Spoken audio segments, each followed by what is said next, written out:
ஆகாவிசு மையநேய அன்பர்கள் அனைவருக்கும் வணக்கம். இன்றைய தலைப்பு பேய். ஒரு கழுதை ஒரு மரத்தில் கட்டப்பட்டிருந்தது. ஒரு இரவு அந்த கழுதையை ஒரு பேய் போய் கயிற்றை அறுத்து விட்டது. கயிறு அறுபட்டவுடன் கழுதை என்ன செய்தது? பக்கத்தில் இருக்கின்ற ஒரு விவசாய நிலத்தில் போய் பயிர்களை எல்லாம் நாசம் செய்தது. இதனால் கோபமடைந்த அந்த நிலத்தோட விவசாயியின் மனைவி கழுதையை சுட்டு கொன்று விட்டாள்.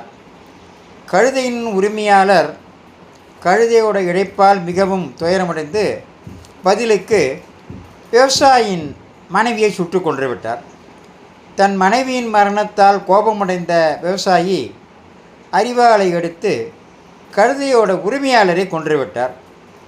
கழுதை உரிமையாளரின் மனைவி மிகவும் கோபமடைந்து அவளும் அவளுடைய மகன்களும் விவசாயியோட வீட்டை நெருப்பு வைத்து கொளுத்தி விட்டார்கள்.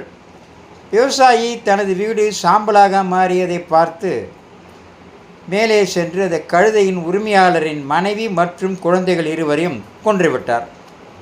கடைசியாக விவசாயி வருத்தத்தில் மூழ்கிய போது பேயிடம் அது ஏன் அனைவரையும் கொன்றது என்று கேட்டது.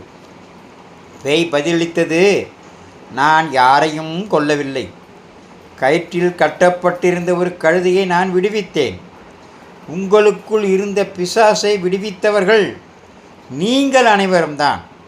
இதன் விளைவாகத்தான் ஒவ்வொருவரும் கொல்லப்பட்டார்கள். இவை மிகவும் உங்களுடைய கெட்ட எண்ணங்களினாலும் கெட்ட மனதாலும் நடந்த மிகவும் மோசமான செயல்கள்.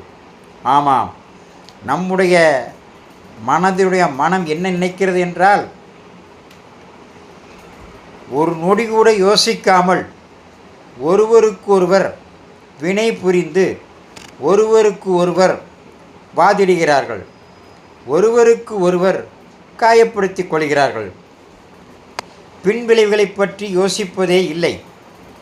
கோபமடைந்த இருவர்கள் ஏன் வேகமாக அதிக சத்தமாக பேசுகிறார்கள் தெரியுமா? அவர்கள் அருகருகில் இருந்தாலும் அவர்களுடைய மனம் வெகு தூரம் போய்விட்டது. அதனால் அவர்கள் அதிக சத்தத்தோடு பேசுகிறார்கள்.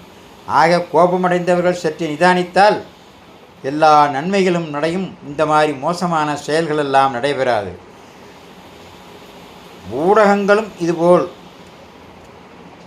எதிர்வினையாற்றாமல் நம் நண்பர்கள், உறவினர்கள் மற்றும் சக மனிதர்களோட உறவை பாதுகாப்பது நல்லது. அதுவே நமது பொறுப்பு. இதையெல்லாம் லைக் செய்யுங்கள், சப்ஸ்கிரைப் செய்யுங்கள், ஷேர் செய்யுங்கள். மீண்டும்